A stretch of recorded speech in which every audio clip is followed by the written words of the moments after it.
The reason I killed him was because he was a child molester. People think I'm some kind of hero, but I'm actually not. I hit him and knocked him out, and then I took the shoelaces out of his shoes, tied them together, wrapped it around his neck, and strangled him.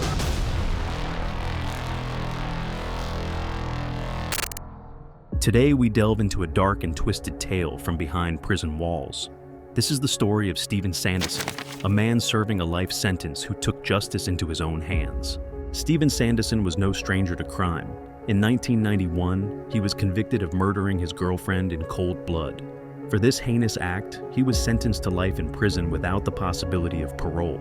Sanderson's life behind bars was destined to be long and uneventful, or so it seemed.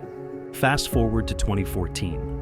Sanderson was incarcerated at the Saginaw Correctional Facility in Michigan, serving out his life sentence. It was here that he would cross paths with Theodore Dyer, a man whose crimes were so disturbing that they shocked even the hardened inmates of the prison. Theodore Dyer was a convicted child molester, imprisoned for sexually assaulting a 9-year-old girl.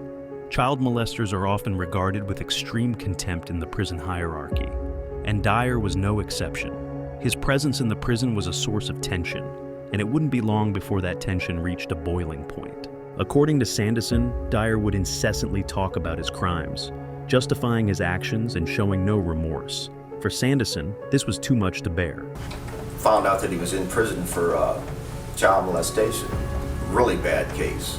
So that night he was trying to justify why he did it, and I just told him to be quiet and he would have to leave in the morning to find a new cell. But he continued to talk about it and try to justify it. On October 2nd, 2014, he decided to take matters into his own hands. Sanderson waited until the early hours of the morning. Using a shoelace, he strangled Dyer in their shared cell. It was a cold and calculated act of vigilante justice. So he was a little bit bigger than me, so I got down and I hit him in his face a few times, and when he fell, I wrapped a cord around his neck and I took his life.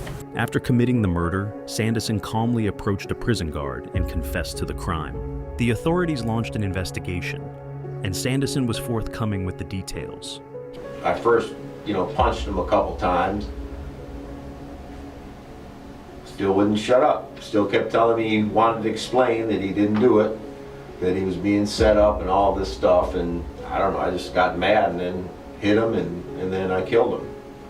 When I hit him and knocked him out, and then I took the shoelaces out of his shoes, tied them together, wrapped it around his neck, and strangled him. He explained that he killed Dyer because he couldn't stand to hear him talk about his vile actions any longer. Sanderson felt that Dyer's death was a form of justice for the young girl he had harmed.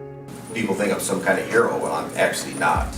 I just, did what I thought was best. In court, Sanderson showed no remorse for his actions. So, I don't feel bad for what I did, I feel bad for maybe his family or something. But as far as remorse towards him, no. He was already serving a life sentence, so the prospect of additional time behind bars was meaningless to him.